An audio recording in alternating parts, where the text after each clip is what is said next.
Bonjour et bienvenue à tous, que Dieu vous bénisse dans le précieux nom de Jésus-Christ. J'espère que vous allez bien.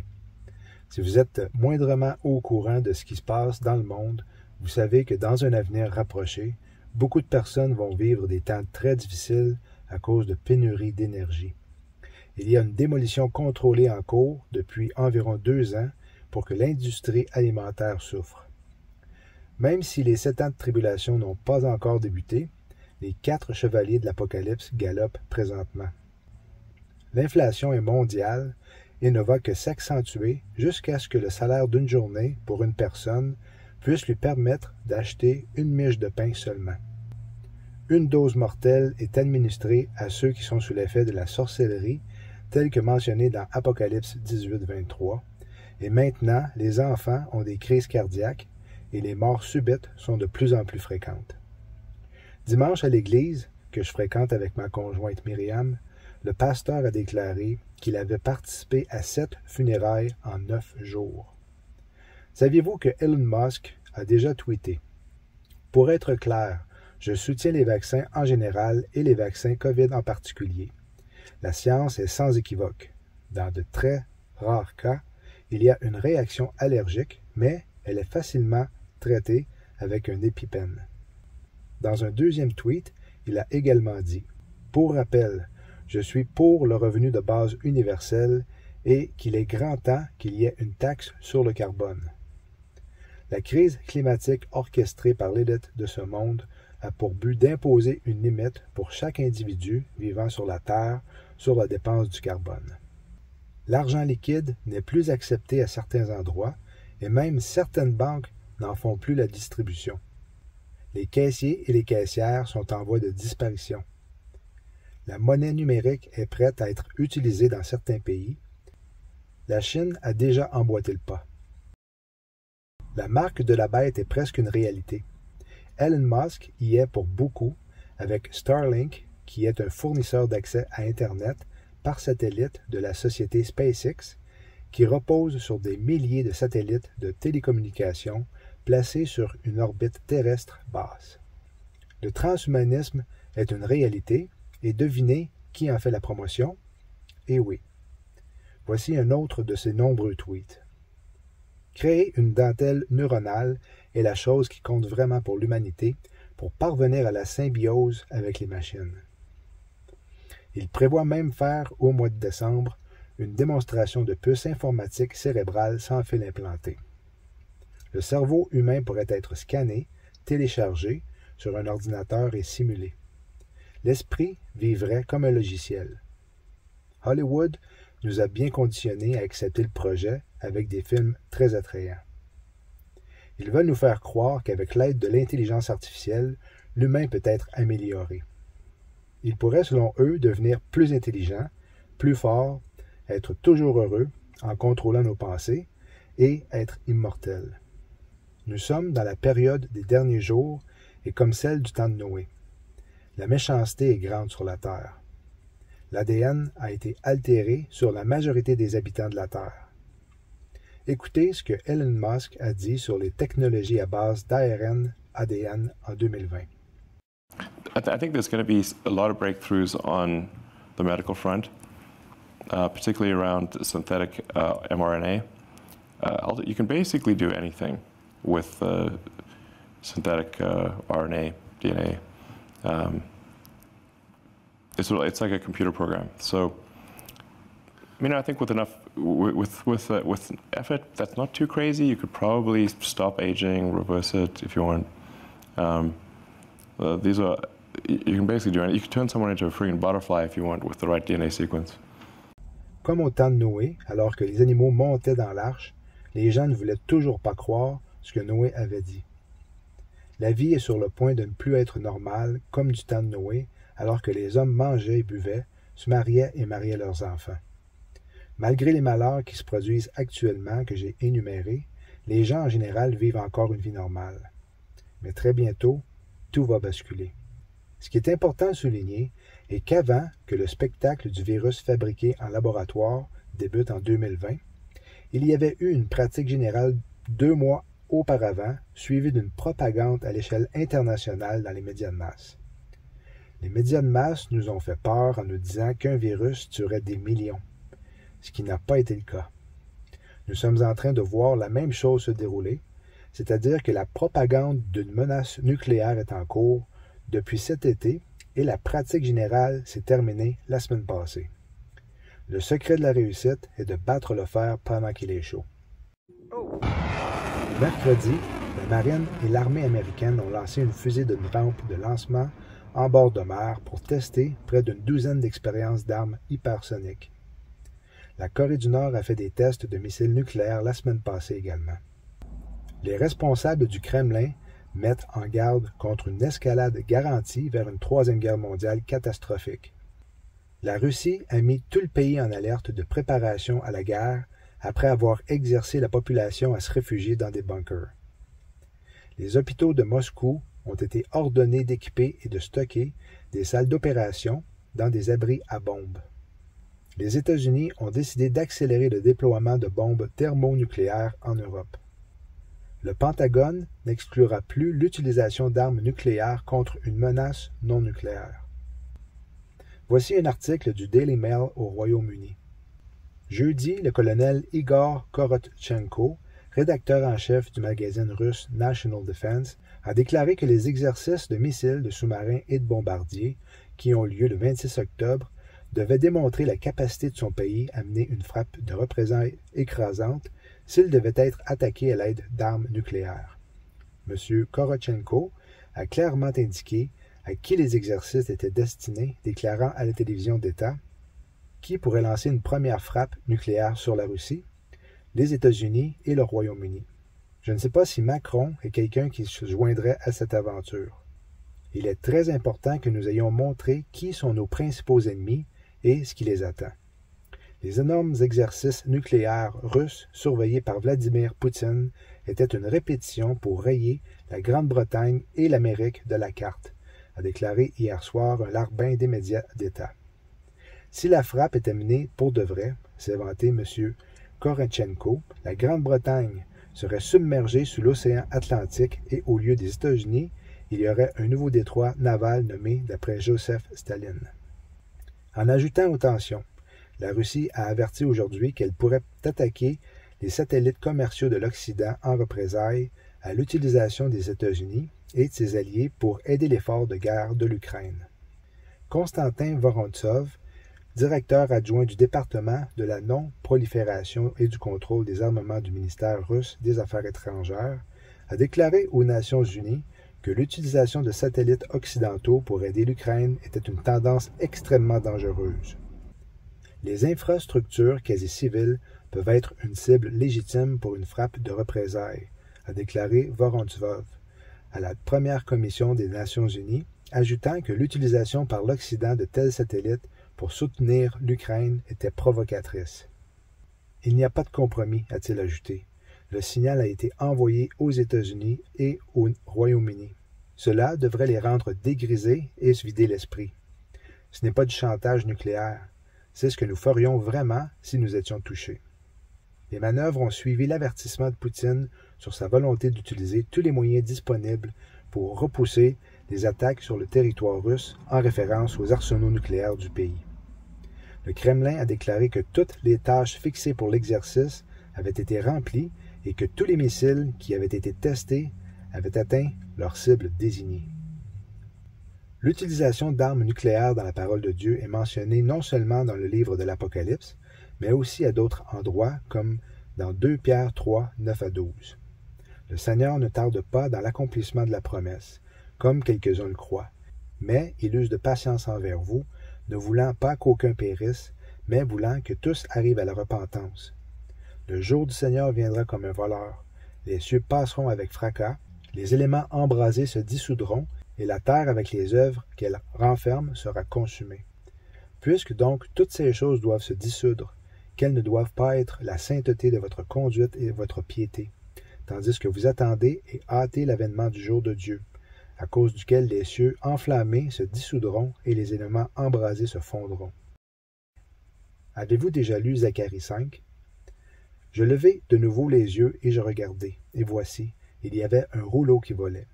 Il me dit, « Que vois-tu? » Je répondis, je vois un rouleau qui vole. Il a 20 coudées de longueur et 10 coudées de largeur. Et il me dit, c'est la malédiction qui se répand sur tout le pays, car selon elle, tout voleur sera chassé d'ici, et selon elle, tout parjure sera chassé d'ici. Je la répands, dit l'Éternel des armées, afin qu'elle entre dans la maison du voleur et de celui qui jure faussement en mon nom, afin qu'il y établisse sa demeure et qu'elle la consume avec le bois et les pierres. L'ange qui parlait avec moi s'avança et me dit, « Lève les yeux et regarde ce qui sort de là. » Je répondis, « Qu'est-ce? » Et il me dit, « C'est l'épha qui sort. » Il ajouta, « C'est leur iniquité dans tout le pays. Et voici, une masse de plomb s'éleva, il y avait une femme assise au milieu de l'épha. Il dit, « C'est l'iniquité. » Et il la repoussa dans l'épha, et il jeta sur l'ouverture la masse de plomb. Je levai les yeux et je regardai, et voici 2 femmes parurent. Le vent soufflait dans leurs ailes. Elles avaient des ailes comme celles de la cigogne. Elles enlevèrent l'épha entre la terre et le ciel. Je dis à l'ange qui parlait avec moi, « Où emporte-t-elle l'épha? » Il me répondit, « Ils vont lui bâtir une maison dans le pays de Shinéar, et quand elle sera prête, il sera déposé là, dans son lieu. » Ces choses ont été écrites il y a environ 2500 ans. Zacharie a donc utilisé des mots et des termes qui leur étaient familiers à l'époque. Un prophète pouvait être considéré comme un fou jusqu'à ce que sa prophétie se réalise. Zacharie avait vu un rouleau qui volait avant l'invention des avions. Le mot utilisé pour rouleau est Megillah, qui est un récipient cylindrique en métal avec un capuchon dessus. Il est généralement utilisé pour contenir un parchemin. Le mot épha signifie un contenant pouvant contenir 40 litres. Et avec la conversion des coudées, nous obtenons 34 pieds de long par 5 pieds et demi de large. Le mot original utilisé ici pour femme est isha. Ce mot signifie soit offrande de feu ou femme. Vous devez utiliser le contexte pour voir lequel est le bon. Cet étrange cylindre métallique volant, contenant un sacrifice ardent, est surmonté d'un disque de plomb. De nombreuses armes nucléaires sont enfermées dans du plomb pour éviter l'exposition à la radioactivité pendant la manipulation et la préparation de la bombe et pour éviter les fuites de rayonnement du combustible.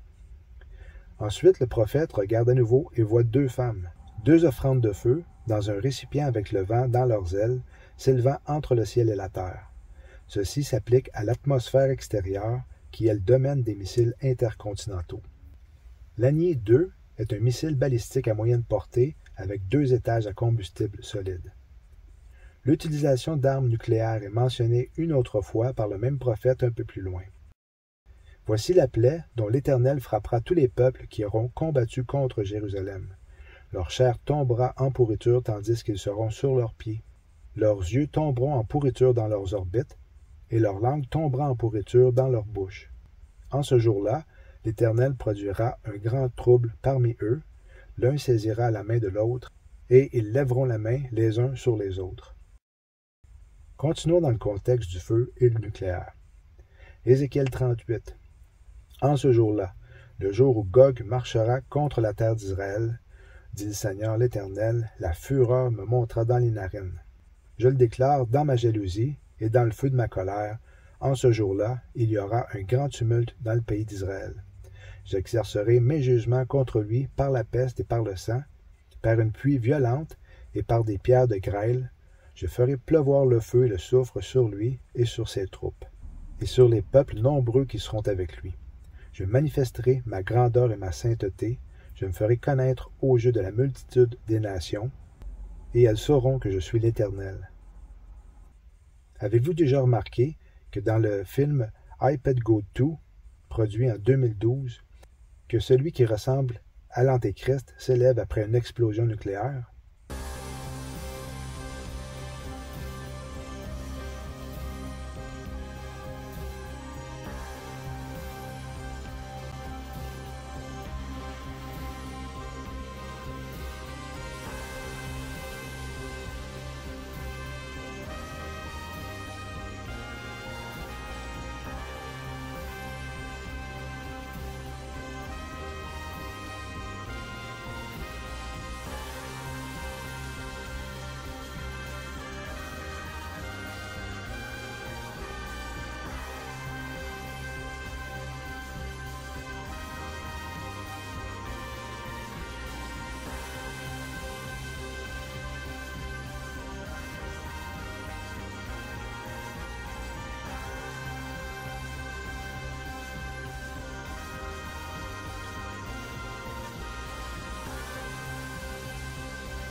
Un scénario possible qui pourrait se produire est que les États-Unis soient anéantis avant Ézéchiel 38, et ainsi l'Antéchrist se ferait passer pour Dieu et dire qu'il devait mettre un terme à cette situation nucléaire avant que la vie humaine s'autodétruise.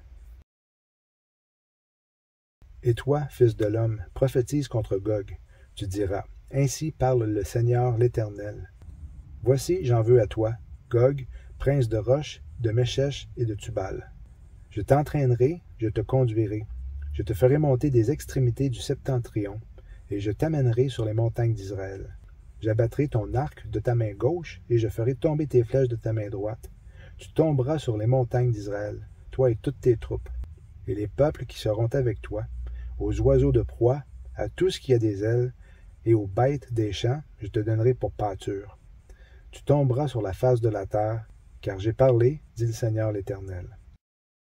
J'enverrai le feu dans Magog et parmi ceux qui habitent en sécurité les îles, et ils sauront que je suis l'Éternel. Je ferai connaître mon saint nom au milieu de mon peuple d'Israël, et je ne laisserai plus profaner mon saint nom, et les nations sauront que je suis l'Éternel, le Saint en Israël. Voici ces choses viennent, elles arrivent, dit le Seigneur l'Éternel. C'est le jour dont j'ai parlé. Alors les habitants des villes d'Israël sortiront, ils brûleront et livreront aux flammes les armes, les petits et les grands boucliers, les arcs et les flèches, les pics et les lances. Ils en feront du feu pendant 7 ans. Ils ne prendront point de bois dans les champs, et ils n'en couperont point dans les forêts, car c'est avec les armes qu'ils feront du feu. Ils dépouilleront ceux qui les ont dépouillés, ils pileront ceux qui les ont pilés, dit le Seigneur l'Éternel. Une des caractéristiques de l'uranium est qu'il peut brûler jusqu'à 100 ans. Israël pourrait donc l'utiliser pour alimenter les centrales nucléaires ou tout simplement pour se réchauffer pendant les périodes froides si les centrales sont endommagées. En ce jour-là, je donnerai à Gog un lieu qui lui servira de sépulcre en Israël, la vallée des voyageurs, à l'orient de la mer. Ce sépulcre fermera le passage aux voyageurs.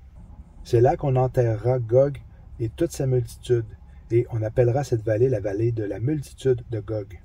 La maison d'Israël les enterrera, afin de purifier le pays, et cela durera 7 mois. Tout le peuple du pays les enterrera, et il en aura du renom, le jour où je serai glorifié, dit le Seigneur l'Éternel. Et ils choisiront des hommes qui seront sans cesse à parcourir le pays, et qui entreront, avec l'aide des voyageurs, les corps restés à la surface de la terre. Ils purifieront le pays, et ils seront à la recherche pendant 7 mois entiers. Ils parcourront le pays, et quand l'un d'eux verra les ossements d'un homme, il mettra près de là un signe, jusqu'à ce que les fossoyeurs l'enterrent dans la vallée de la multitude de Gog. Certains corps doivent être marqués et laissés jusqu'à ce que ce groupe spécial puisse retirer les corps en toute sécurité. Ce processus est celui utilisé lorsque la radioactivité est présente, suivant une explosion nucléaire. Lisons maintenant une prophétie dont vous avez sûrement entendu et lu. Je ferai paraître des prodiges dans les cieux et sur la terre, du sang, du feu et des colonnes de fumée. Le soleil se changera en ténèbres et la lune en sang, avant l'arrivée du jour de l'Éternel, de ce jour grand et terrible. Le mot colonne signifie comme des palmiers.